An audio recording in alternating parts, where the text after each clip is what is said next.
Voltamos! E para entendermos melhor sobre a saúde do adolescente menino, recebemos aqui hoje no estúdio o médico Wesley Manha Bosco, ele que é urologista do Hospital de Amor. Dr. Wesley, seja bem-vindo, obrigada por ter vindo aqui hoje.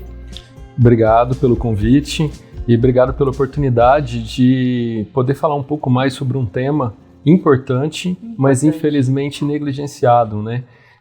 Nós não temos muito espaço na mídia ou mesmo na sociedade de abordar esse tema e particularmente eu e várias pessoas a gente considera importante. Quem trabalha com adolescentes sabe a importância desse tema para os nossos garotos, para os nossos adolescentes.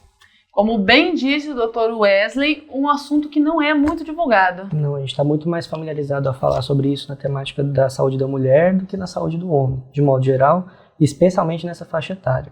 O que é um grande problema, porque é onde a gente consegue ensinar a busca de informações, implantar uma cultura de autocuidado e onde você vai ver a diferença disso no longo prazo, né? Além do sofrimento que isso causa para o adolescente, de às vezes ter uma dúvida e não saber como resolver isso.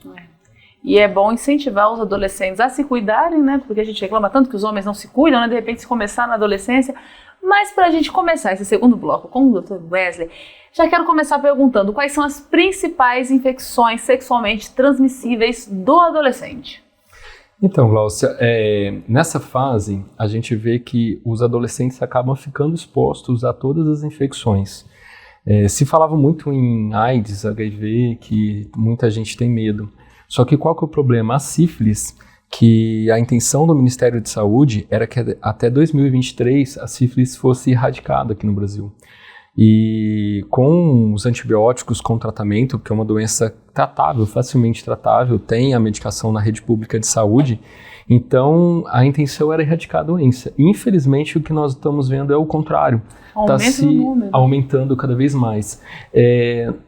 Nós vivemos uma geração em que a AIDS dava muito medo, então as pessoas acabavam se prevenindo, usando preservativo, tomando mais cuidado.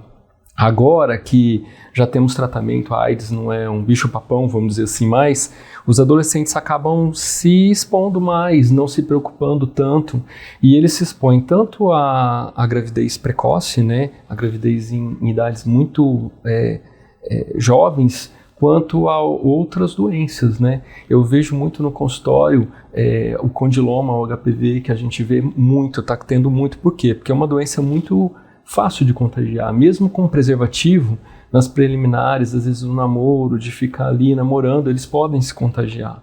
E nós estamos vendo muito, porque a pessoa vê, não entende, não sabe que é um problema e acaba espalhando. E esse é um outro problema, porque nós temos a vacina para HPV. E, infelizmente, por questões sociais, às vezes, muitos pais pensam, se eu vacinar meu filho, se eu vacinar minha filha, ele vai começar a partir para um lado promíscuo. Vou incentivar ele a ter relação. E na verdade não. A vacina é dada para tanto o menino quanto a menina numa idade bem precoce. E o que importa é assim, estou te vacinando para prevenir algumas doenças no futuro. Você não vai falar nada da relação sexual, você não precisa colocar essa conotação. E a gente vê que muita gente se contamina com o namorado, com a namorada, mesmo com o esposo, com a esposa, porque é uma infecção que ela fica incubada, ela fica escondida dentro do corpo da pessoa. E ela pode se manifestar novamente quando cai a imunidade da pessoa, muitos anos depois, e acaba contaminando a outra pessoa. E muitos adolescentes, ele fala assim, eu confio na minha namorada. Eu até faço um joguete com ele e falo assim, tudo bem, você confia na tua namorada, mas você confia no ex-namorado da sua namorada? Você não sabe o que aconteceu antes. Às vezes a outra pessoa, ela está contaminada com infecção que ela desconhece, que ela não sabe.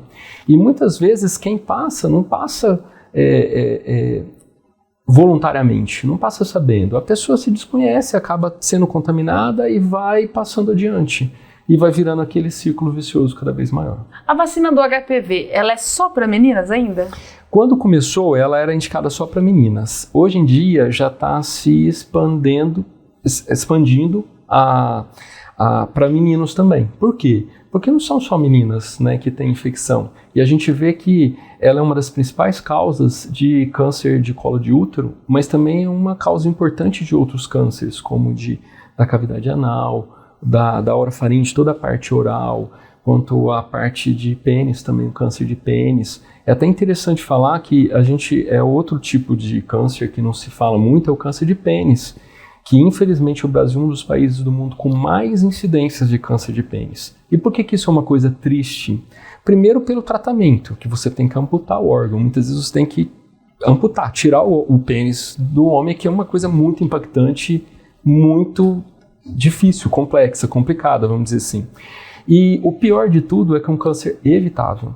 A maioria dos cânceres a gente consegue detectar precocemente, mas o câncer de pênis a gente consegue detectar como uma boa higiene do pênis, principalmente um homem que tem muito prepúcio, muita pele que recobre a cabeça do pênis, a glande, ou aqueles garotos que têm a fimose, que quando a pele é muito apertada e não consegue destampar, e que ele não consegue higienizar porque ele não consegue destampar o pênis. E é um problema que começa na adolescência, muitas vezes o adolescente tem vergonha de falar, ou fala, os pais têm vergonha de abordar, acaba não dando muita importância, e ele vai começar a vida sexual com aquele problema da pele que pode atrapalhar a vida sexual dele e vai atrapalhar a higiene, e ele pode desenvolver câncer de pênis e tem uma chance maior da parceira dele desenvolver câncer de colo de útero.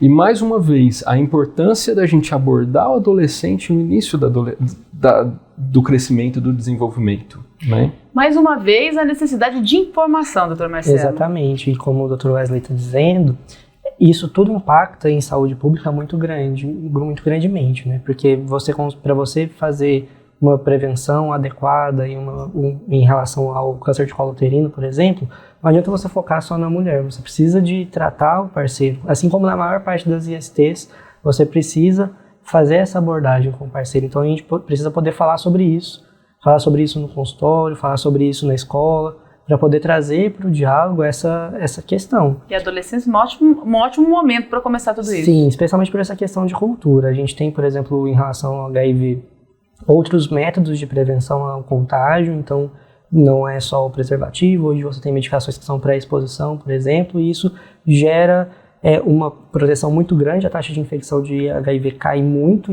quando você tem essas oportunidades disponibilizadas, mas outras ISTs ficam desprotegidas em relação a isso, porque elas dependem do preservativo para poder serem prevenidas. E o impacto em saúde pública é muito grande. Essa questão da sífilis é algo que é alarmante, especialmente pelas repercussões de longo prazo. Uma infecção congênita por sífilis aumenta a mortalidade infantil, que é algo que no Brasil vinha tendo uma construção de redução e agora você volta a ter aumento, né? E aumento aonde? Por conta desse tipo de infecção, né? Que é algo que a gente consegue tratar. Doutor Wesley, doutor Marcelo, quais as formas de prevenir as infecções sexualmente transmissíveis?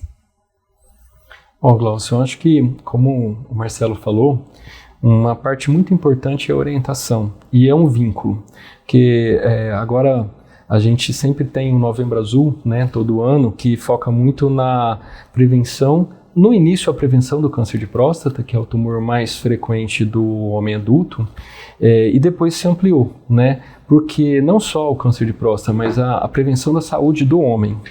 E se fala, o homem não se cuida, não vai atrás, não tem prevenção, não só de câncer de próstata, como diabetes, pressão alta, colesterol, tantas outras questões. Tanto que o homem vive bem menos que a mulher por outras questões, mas também por não se cuidar.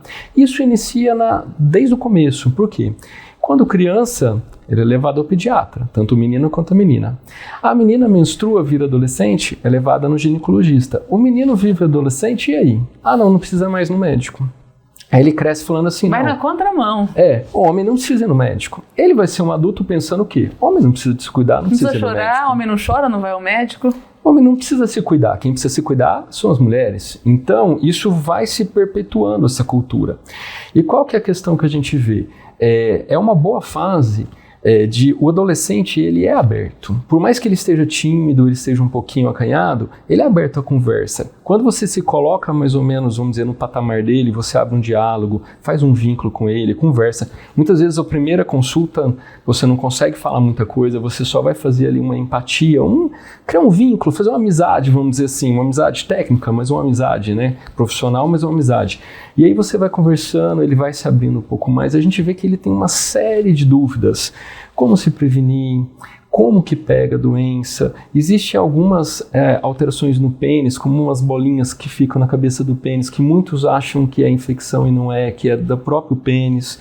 Isso gera uma angústia, porque ele acha que tem uma doença e às vezes não tem. As pessoas que eles se relacionam acham que aquilo é doença e às vezes não é. Então tem uma série de angústias. Isso pode levar a uma série de problemas na vida adulta também. A gente vê que tem uma série de disfunções de alterações sexuais, como ejaculação rápida, problemas de ereção, impotência, que a gente vê que são dúvidas e angústias ali da adolescência que vão seguindo. E às vezes os pais têm um pouco de receio. Como é que eu vou abordar isso com o meu bebê, com a minha criança, com o meu menino, com a minha menina? Porque o pai sempre tem essa visão, meu menino, minha menina, como é que eu vou falar disso com eles? Por quê? Porque os pais não tiveram isso dos pais, então vai se perpetuando. E aí, os filhos também ficam um pouco constrangidos, então fica aquela dificuldade. Qual que é a vantagem? Existem vários... Não vou mentir, existem profissionais que não gostam de abortar, não gostam de adolescentes, porque é uma fase difícil, mas tem muitos profissionais da área da saúde, médicos, enfermeiras, mesmo agentes de saúde, que gostam de adolescentes, que estão ali para tratar e pode abrir um espaço. Então abre um espaço para orientações de doenças, tanto alterações de, tá normal ou não tá normal? Estou desenvolvendo bem ou não estou desenvolvendo bem? Tenho, por exemplo, a fimose, que pode gerar problemas, até o câncer.